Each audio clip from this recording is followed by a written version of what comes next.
ustedes saben, Certicámara es la plataforma, la superplataforma electrónica que le pertenece a todas las cámaras de comercio del país, agrupadas en Confecámaras. Buenos días a todos, un saludo muy especial a todos. Juan Herrera, muy gracias por la invitación, a todos los miembros de la mesa principal y a todos los presentes, muy buenos días. Como se anunció, les voy a hablar sobre la seguridad jurídica de los títulos de valores electrónicos, cuál ha sido su evolución en normativa nacional e internacional y digamos cómo impacta eso en el mercado del pago. Entonces, lo primero que debe decirse es que en materia de seguridad jurídica de documentos electrónicos a nivel internacional, las normas referentes para nuestro país son estas tres que vemos acá. La primera es la Ley Modelo de Comercio Electrónico.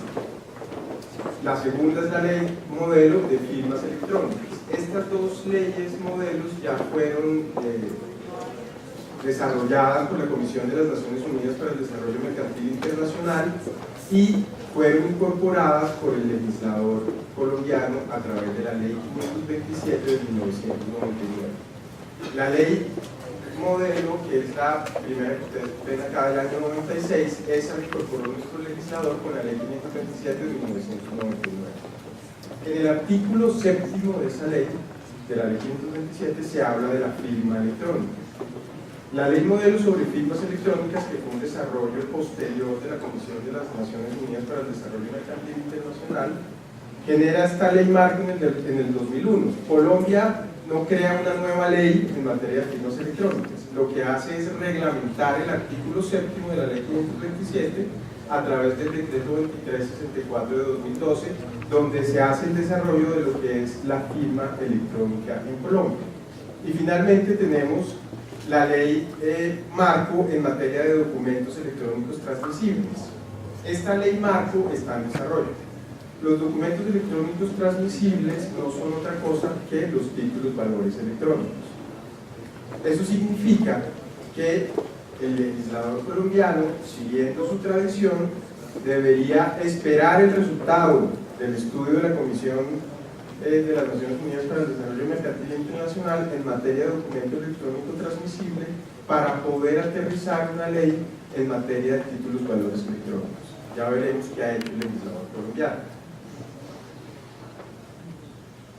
La base, finalmente, en materia de documentos electrónicos transmisibles, de acuerdo con los estudios y las sesiones de estudios que lleva la Comisión, se ha centrado en estos tres pilares. El primero, en cómo garantizar la singularidad o la unicidad del título valor electrónico. En segundo lugar, cómo hacer un control del documento, es decir, que el tenedor o el último tenedor del título sea realmente el poseedor de ese único título y no haya más títulos circulando. Y finalmente, cómo se garantiza y cómo se identifican medios electrónicos tanto al emisor como al primer tenedor.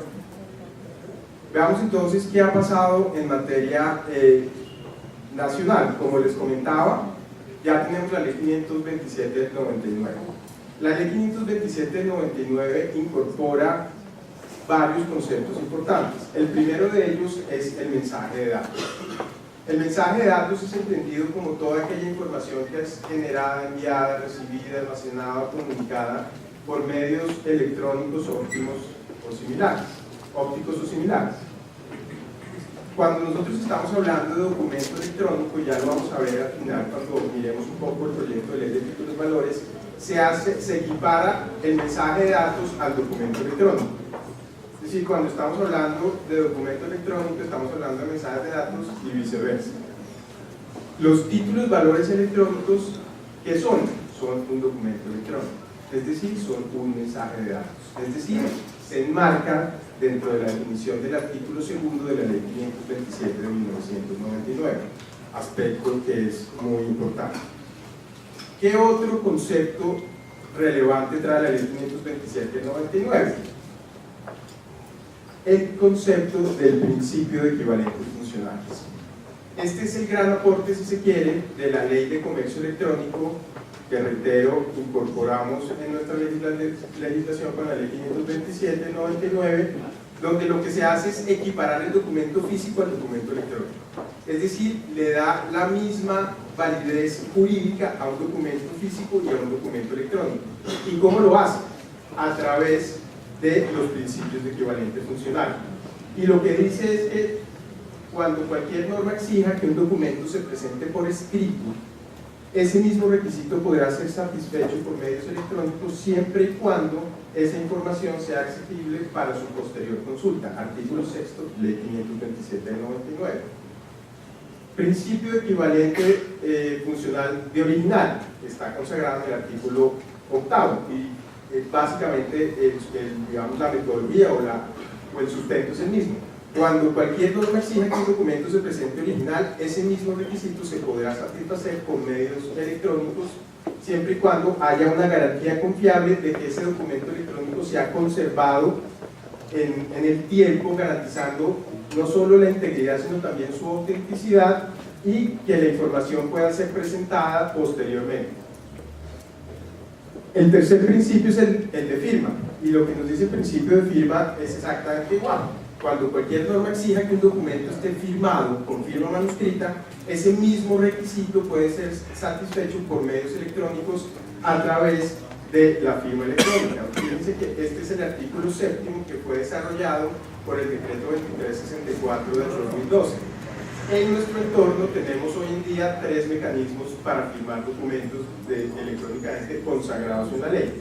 Tenemos la firma electrónica del artículo 7, tenemos la firma digital del artículo 28 y tenemos la firma electrónica certificada que se incorporó en el literal A del artículo 161 del decreto 019 del 2012 que modifica la ley 30 de la ley 527 del 99. Entonces hoy en día yo puedo utilizar para firmar la firma electrónica del artículo 7, que es lo que yo llamo firma electrónica simple, la firma digital, que es la del artículo 28, y la firma electrónica certificada, es decir, cuando interviene un tercero de confianza que certifica la firma electrónica del artículo 7 reglamentada en el decreto 2364 de 2012. Cuando cualquier norma exija que un documento se firme con firma manuscrita, se podrá firmar electrónicamente a través de estos mecanismos de firma. Y finalmente el principio de equivalente funcional de conservación, que está contenido en el artículo 12 y 13 de la ley 527, y lo que nos dice es que cuando se exija por una norma que un documento se conserve en medios físicos, ese mismo requisito podrá ser satisfecho en medios electrónicos siempre y cuando ese documento electrónico o ese mensaje de datos sea accesible para su posterior consulta, se conserve en el formato en que se generó y permita determinar el origen, destino y hora en que fue creado ese documento electrónico. Ahora bien, ¿cuáles son las características de seguridad que debe tener un documento electrónico o un mensaje de datos y en concreto un título valor electrónico? Son estos que vemos acá. Tenemos la autenticidad, la integridad, el no repudio, la disponibilidad, la fiabilidad y la confidencialidad. ¿Qué significa eso? Que cuando yo voy a hablar de títulos, valores electrónicos, necesariamente tengo que garantizar la presencia de estos atributos de seguridad jurídica. Si no garantizo estos principios de atributos de seguridad jurídica, no podré decir que estoy en presencia de un título valor electrónico. ¿Podré decir que estoy en presencia de un documento electrónico? Sí. ¿De un mensaje de datos? Sí. Pero de un título valor electrónico no, porque ciertos documentos, vamos a poner otro ejemplo como un acto administrativo electrónico, también debe garantizar la presencia de los atributos de seguridad jurídica. ¿Cómo garantizo yo estos atributos de seguridad jurídica? Pero te voy a explicar aquí brevemente qué significa. La autenticidad. La autenticidad no es otra cosa que garantizar que quien firma un documento o quien suscribe un documento es realmente el que dice ser y no otra persona. ¿Cómo garantizo yo eso por medios electrónicos? A través de los mecanismos de firma. Los mecanismos de firma me sirven a mí para garantizar dos cosas: la autenticidad y la integridad de los documentos. ¿Qué es la integridad? Pues que el documento no haya sido alterado o modificado en el transcurso del tiempo, y el no repudio se deriva de la autenticidad y la integridad. Ahora, los 3 mecanismos de firma me garantizan a mí la presencia de los atributos de seguridad jurídica que ya vimos. No necesariamente. El mecanismo de firma electrónica simple me garantiza en principio la autenticidad, pero no necesariamente la integridad. Si repasamos el decreto 2364, el decreto 2364 lo que nos dice es que esa firma electrónica puede ser, por ejemplo, una contraseña. Entonces, si yo voy a acceder a un sistema de información, me identifico frente al sistema de información, estoy garantizando frente al sistema que con esa clave de ese usuario, quien está ingresando es Héctor García y otra persona. ¿Qué estoy garantizando? La autenticidad, es decir, que quien está frente al sistema es realmente quien dice ser y no otra persona, a través de un mecanismo de firma simple como puede ser una clave y una contraseña. Pero me está garantizando a mí la integridad de esa transmisión de información o de esa operación que voy a hacer. No. Los mecanismos de firma digital y de firma electrónica certificada gozan de una presunción de legalidad y de autenticidad y de integridad. ¿Eso qué quiere decir? Que cuando yo impongo una firma digital o una firma electrónica en un documento electrónico, hay una presunción de autenticidad y de integridad. En el caso de una firma electrónica simple, esa autenticidad o esa integridad y en general los atributos de seguridad jurídica deben ser probados, es decir, la carga de la prueba la tiene quien creó ese mecanismo de firma y quien la está utilizando, y deberá demostrar en los términos del decreto la confiabilidad y la apropiabilidad de ese mecanismo de firma.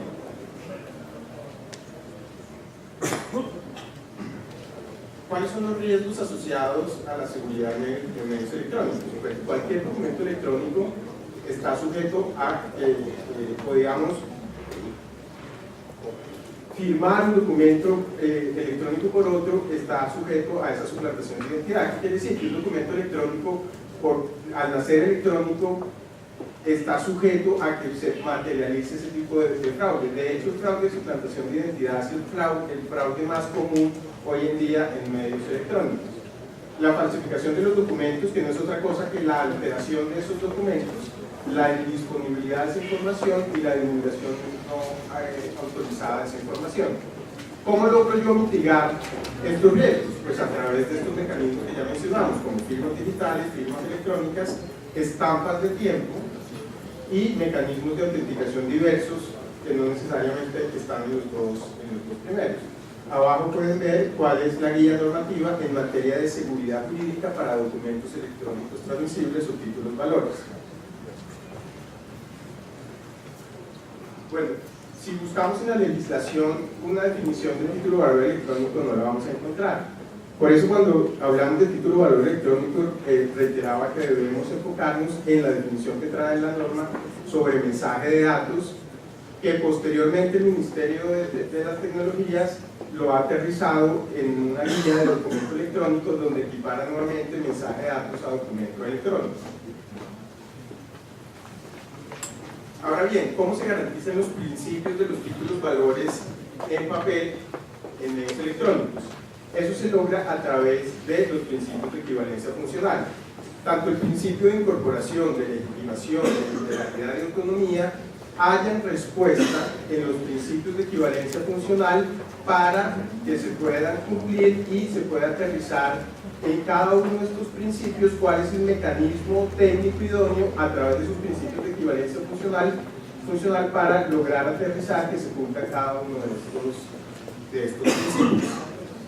Lo mismo que los requisitos generales del tipo valor, tanto la mención del derecho que incorpora como la firma del creador. Ahora bien, actualmente tenemos dos marcos normativos en los cuales ustedes tendrán que moverse. El primero es el de factura electrónica y el segundo es el proyecto de ley de títulos valores.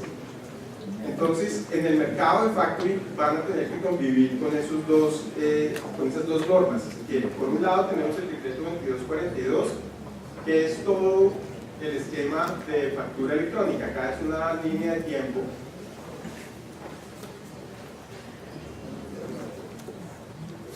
donde vemos cuál ha sido la evolución normativa en temas de factura electrónica. Entonces, todo inicia con el Estatuto Tributario, artículo 616-1, donde ya se menciona por primera vez la factura electrónica sometida a una reglamentación posterior del Gobierno Nacional. Posteriormente, se expide el decreto 1165 del 96, donde nace la factura por computador. Posteriormente, la ley 962 en el artículo 26 habla ya de factura electrónica como una herramienta eficiente y equivalente a la factura de venta e incorpora por primera vez los atributos de autenticidad e integridad. En esa norma se menciona que la factura electrónica como título o valor debe garantizar el principio de seguridad, de autenticidad e integridad, pero no dice cómo hacerlo. No da las herramientas técnicas ni jurídicas para aterrizar cómo se debe materializar la presencia de esos atributos de seguridad jurídica. Posteriormente, se expide el decreto 1929 de 2007, donde nuevamente se habla y se habilita el uso de la factura electrónica bajo unos estándares técnicos diferentes a los que trae el decreto 2242, y donde nuevamente se insiste en la presencia de la autenticidad y la integridad de la factura electrónica, sin decir cómo se hace. Los facturadores electrónicos que vienen emitiendo facturas electrónicas desde esa fecha hasta hoy no están garantizando autenticidad e integridad. ¿Por qué? Porque la norma no nos dijo cómo debíamos aterrizar esos dos elementos de seguridad. Posteriormente se expide el decreto 2242 de 2015, que ya se ha visto de alguna forma en este panel. Y en ese decreto 2242, cuando se define qué es factura electrónica, no se incluye ya la autenticidad y la integridad como atributos dentro de la definición, como si lo hacía el decreto 1929 y como si lo hacía la ley 962, pero por primera vez en Colombia sí se indican cuáles son los mecanismos técnicos para garantizar los atributos de seguridad jurídica. Y se habla entonces de la firma digital y de la firma electrónica. A mi juicio, es una imprecisión hablar de firma electrónica simple para ser usada como un mecanismo que me garantice per se el atributo de autenticidad e integridad. ¿Por qué? Por lo que les explicaba ahora, la firma electrónica simple per se no tiene presunción de autenticidad ni integridad. Luego se convierte en un problema y además no es un estándar internacional como si lo es la firma digital. Entonces se convierte en un problema práctico de control y de usabilidad incorporar mecanismos de firma electrónica en un título o valor electrónico cuando se debe demostrar la confiabilidad y la apropiabilidad y cuando no se garantiza o no se tiene esa presencia o esa presunción de autenticidad e integridad en ese tipo de mecanismo de firma. En la práctica todos están utilizando firma digital. En el piloto que se está haciendo en la DIAN, que cierra el lunes, todos los operadores tecnológicos que estamos en ese proceso estamos utilizando mecanismos de firma digital. Luego, a mi juicio es una necedad querer incorporar el concepto de firma electrónica con base en un principio de neutralidad tecnológica, cuando el estándar internacional en todos los países, no sé si de pronto me estoy equivocando, pero me atrevería a decir que en todos los países donde hay factura electrónica el mecanismo que garantice la autenticidad y la integridad es la firma digital. Por favor. Y hablamos desde ignorancia jurídica, no sé si eso legal para el gobierno, pero todo esto no funciona la tecnología de blockchain, que básicamente lo que permite es crear activos no traceables para imágenes fiables en un marco electrónico. Eso no necesitaría firma digital. Gracias por la pregunta. Como comentaba al inicio, hay un marco transversal a todos los países miembros de la ONU, que más o menos son 122 los que han adherido a sus legislaciones, estas leyes marco. Estas leyes marco se crearon con el objetivo de que hubiera una base normativa uniforme en todos los países para promover el comercio electrónico. Si nosotros vamos, y voy a mencionar países rápidamente: Perú, Brasil, Uruguay, Paraguay, Chile, México, España, etcétera, todos esos países tienen una misma base normativa. Esa misma base normativa es la Ley de Comercio Electrónico, que incorpora estos principios de equivalencia funcional y los conceptos de firma digital y firma electrónica para que sean mecanismos técnicos transversales en todas las legislaciones a fin de evitar digamos que hayan mecanismos diversos que sean difícilmente controlables y que jurídicamente no tengan un soporte para ver cómo los interpretan. Entonces, si bien es cierto, hay desarrollos tecnológicos que pueden garantizar estos atributos de seguridad jurídica, en la práctica esas tecnologías no tienen una base normativa como sí lo tienen estos esquemas de firma electrónica, firma digital, en el marco de la ley 527 y del artículo 7º del decreto 2364. Ya les doy la palabra. Entonces, si bien es cierto, estas tecnologías pueden ser viables para garantizar esos atributos de seguridad jurídica, el estándar normativo internacional y que aplica en Colombia y que aplica en todas las legislaciones y que es necesario para que yo pueda tener un comercio electrónico transfronterizo, se ha sustentado sobre, digamos, sobre esta tecnología, que es una tecnología de diversa índole, porque ya no solo estamos centrados en la firma digital y en los sistemas de clave pública y clave privada, sino también en firma electrónica que amplía el marco de acción. Entonces habría que ver cómo esa tecnología que ustedes me están mencionando, habría que analizarla de fondo, a ver si puede entenderse o no como una firma electrónica y en esa medida pueda llegar a ser utilizada para este tipo de fines. Si les parece, termino la exposición y al final hacemos unas preguntas, ¿les parece? Yo quisiera agradecerles a los señores congresistas que limitáramos estas últimas preguntas a unas 2 o 3, porque es que enseguida vendrá la exposición sobre la reforma tributaria que nos hace el doctor Orlando Rocha Salazar de la multinacional KPMG, y de ahí ya pasamos a almorzar. Entonces, como para que más o menos no lleguemos más allá de las 1 de la tarde. Gracias. Bueno, entonces les mencionaba, el decreto 2242 incorpora ya el uso de la firma digital y de la firma electrónica con, digamos, la discusión que eso puede generar. Adicionalmente, que genera 3 opciones para usar la firma. O bien que sea el operador tecnológico, es decir, el emisor, quien firme, o que sea el obligado a facturar, o una tercera opción que se me escapó en este momento, pero que una es el operador tecnológico, el obligado a facturar, y bueno, ya hay una tercera opción que está en el artículo 10, si no me falla, el decreto 2242.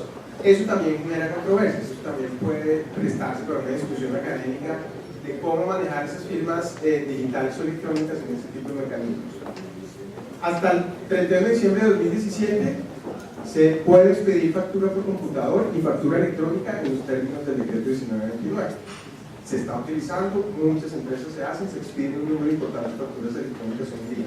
A partir del 1 de enero del 2018 no se pueden expedir más facturas por computador ni más facturas electrónicas en el marco del decreto 1929 y solo se podrán expedir facturas electrónicas en el marco del decreto 2242 que empieza a regir a partir del 1 de enero de 2018. Estábamos pendientes del decreto que regulara la ley 1231, ya tenemos el decreto 1349 y ese decreto, digamos, si se quiere, cierra el círculo normativo en materia de factura electrónica y va a habilitar a la DIAN para obligar a todos los contribuyentes y hacer realidad la masificación de la factura electrónica. Bueno, ¿cómo va a tener más en el decreto 2242? Voy a hablar del tema de proyectos de títulos valores. Entonces, como decía, tenemos por un lado todo el tema del decreto 2242 de factura electrónica, que con el decreto 1349, entonces, y el tema del registro, ahí es donde se debe ubicar todas las operaciones de factoring, pero por el otro lado, para los demás títulos valores, vamos a esperar qué normatividad expide el gobierno nacional. Lo lógico, como les digo, es esperar que salga la ley modelo de documentos electrónicos transmisibles e incorporarla en nuestra legislación. Sin embargo, cursa ya un proyecto de ley de títulos valores electrónicos donde se consagra, digamos, todo el espectro adicional a la factura electrónica. Entonces, cuando estemos hablando de operaciones de factoring en materia de factura, vamos al decreto 1349, donde hay un registro y estaremos esperando qué dice el MINSIT con respecto a cómo se va a desarrollar esa plataforma de negociación electrónica de esas facturas, pero por el otro lado tenemos el proyecto de ley donde están los demás títulos los valores electrónicos. En este proyecto de ley se define por primera vez en nuestra legislación que se entiende por título de valor electrónico, definición que también es algo corta, digamos, en materia de medios electrónicos.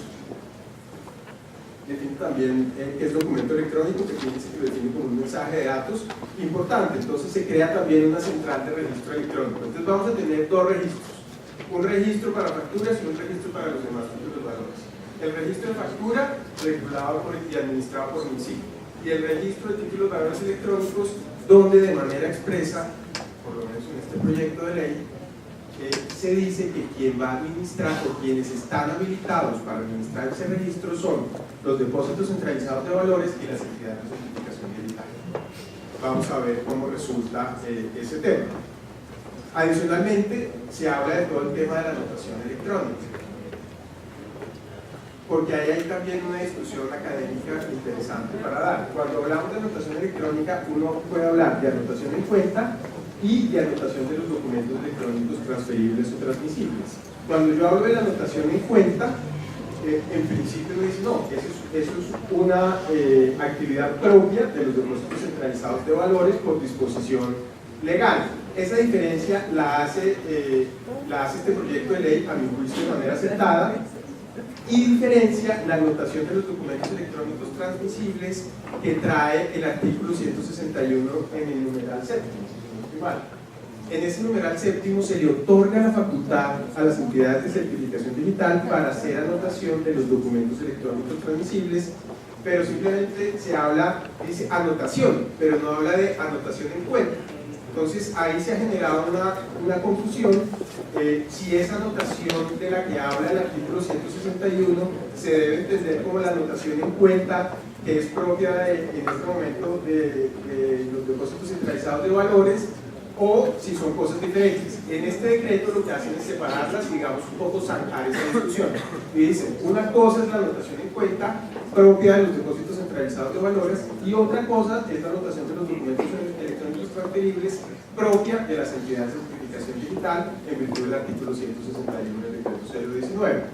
Entonces ese es un tema interesante para tener en cuenta, que en la práctica, digamos, de cara a un factor, pues, digamos, eso es indiferente, pero es importante tener claridad y saber realmente quién va a hacer la anotación en cuenta y quién va a hacer la anotación de los documentos electrónicos transmisibles de acuerdo a una normatividad especial que hay para cada caso. Vamos a tener, entonces, también para que también vayan familiarizando. Por un lado, de acuerdo con el decreto 1349, van a tener un título de cobro y un certificado de información, y por otro lado van a tener un certificado de la central de registro y una constancia de la central de registro electrónico. La constancia es como el certificado de información, y el certificado, en este caso, es como el título de cobro. Es decir, acá el que presta mérito ejecutivo es el certificado inicial, y el de abajo, esa constancia, es simplemente la información sobre el documento electrónico. Otro aspecto muy importante tener en cuenta es que, si bien es cierto, el decreto 2242 refiere todo el tema de la factura electrónica, se dejó el tema de la aceptación electrónica al decreto, digamos, 1349. Y adicionalmente aquí tenemos también en este proyecto de ley esa aceptación electrónica. En factura electrónica, el decreto 2242, que es un campo exclusivo de la DIAN, se reguló para la emisión y la recepción.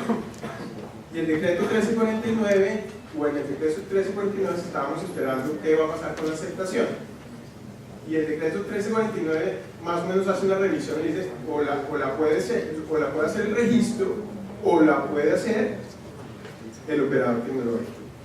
Entonces ahí yo pienso que también es importante tener no digo yo claridad, porque esa claridad ya está, pero sí es importante ver en la práctica realmente cómo se va a dar esa aceptación. A mi juicio, lo lógico es que el mismo operador tecnológico habilite en la herramienta la posibilidad de la aceptación del título. Entonces, esa posibilidad está consagrada en la ley y está consagrada en el decreto. En el proyecto de ley también se habla de aceptación electrónica. Entonces, en materia de factura electrónica, toca, digamos, acudir a lo que les acabo de decir. 1349, que hace una revisión, si se quiere, nuevamente al 2242. Le dice, usted también puede, en su marco normativo, dentro de sus operadores tecnológicos, generar la aceptación. Pero yo también, como registro, puedo habilitar mi herramienta para que también ahí se vea la aceptación. Y en materia de títulos, valores diferentes a factura electrónica, vamos a verificar, digamos, el soporte normativo se encuentra por ahora en el artículo sexto de ese proyecto de ley, donde se habla de firma electrónica o firma digital, y a su vez también se habla en el decreto 1349. Luego, si yo voy a manifestar mi aceptación frente al título, estamos hablando de la aceptación obviamente expresa, pues los mecanismos idóneos, ¿cuáles son? Mecanismos de firma electrónica, transmisión certificada, no electrónica simple y digital. ¿Qué quiere decir eso? Que le da, digamos, esa facultad a operadores o a autoridades de certificación digital, que en este caso es Cámara, para que provean esos mecanismos y quienes reciban ese título lo puedan aceptar a través de estos dos mecanismos. El modelo propuesto entonces funciona de la siguiente manera. Tenemos una central de registro electrónico. Esa central de registro electrónico va a ser administrada o por entidades de certificación digital o por depósitos centralizados de valores. Se expide, bueno, y hay dos tipos de anotaciones. La anotación en cuenta, que es más de tipo contable, que como está el proyecto de ley, es propia de los depósitos centralizados de valores, y la normatividad está así, es decir, a mi juicio, si se quisiera ver de manera diferente, habría que cambiar la legislación, pero yo pensaría que como está planteado es justo y equilibrado. Y la anotación del documento transferible propio de las entidades de certificación digital, entendidas como dentro del género anotación electrónica, donde se expide una constancia o un certificado y donde el título siempre, recuerden, debe garantizar los atributos de seguridad jurídica, de autenticidad, integridad, recursos y no repudio. Entonces, este es, digamos, el esquema que se va a tener, o más o menos lo que esperamos que se tenga en materia de títulos de valores electrónicos, diferente a factura electrónica. Y todo el esquema de factura electrónica bajo el decreto 2242 y el decreto 1349. Bueno, espero que les haya servido la charla. Muchas gracias por su atención. Muchísimas gracias.